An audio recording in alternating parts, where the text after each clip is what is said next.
Hingga tahun 2024, pengaspalan jalan komplek perumahan di Banjarmasin yang masuk dalam program Dinas Perumahan Rakyat Wan Kawasan Permukiman Banjarmasin baru sekitar 41% dari target 190 PAL. Belum optimalnya program pengaspalan ini lantaran masih banyaknya pengembang yang membuka lahan komplek perumahan namun belum menyerahkan fasilitas umumnya kepada pemerintah kota.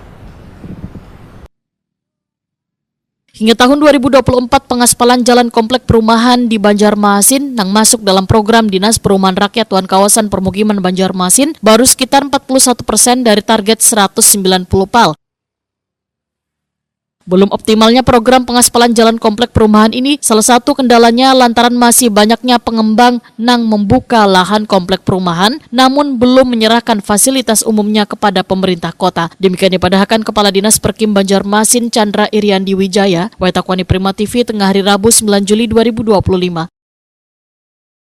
Chandra Iriandi Wijaya memadahkan, di tahun 2025, fasum yang diterima pemerintah kota Wan telah dilakukan pengaspalan hanya sekitar 10 PAL. Dinasnya kembali melakukan sosialisasi kepada beban pengembang atau developer supaya menyerahkan fasumnya agar di anggaran perubahan dapat dilakukan pengaspalan.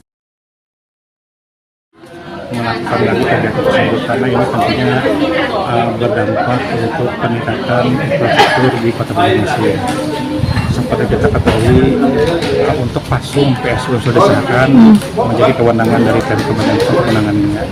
Dari seluruh fasum yang sudah diserahkan dari Banjarmasin sampai tahun tadi sampai itu ada sekitar 41% lah yang sudah menyerahkan dan kita tangani. Jadi masih sekitar 60% dari total sekitar 190 kilo sudah menyerahkan fasum yang akan menjadi target penanganan kita di tahun-tahun yang akan. Ini harapannya dalam ini sesuai dengan visi misi dari Wali Kota untuk peningkatan infrastruktur yang ada di Kota Banjarmasin.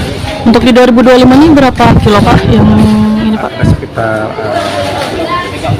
mungkin 10 kiloan lah. Nah, itu masuk dari yang sebelum 60% tadi Kak Pak?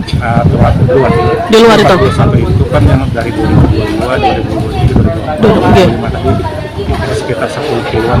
10 kilo. Gitu. Berarti tersisa berapa persen tuh Pak? Sekitar, ya masih tercuma sekitar 55% lah. 55%. Mudah-mudahan dapat terkejar penanganan fasum itu untuk yang sudah diserahkan sekitar 3-4 tahun ke depan. Oh iya, berarti kada bisa selesai di tahun ini Pak? Di perubahan Pak, berapa kilo lagi? Kami harus coba usulkan lagi di perubahan. Oke, iya siap. Chandra Iriandi Wijaya berharap target penyelesaian pengerjaan pengaspalan jalan komplek perumahan yang menjadi program dinasnya ini dapat terselesaikan di tahun 2026 mendatang.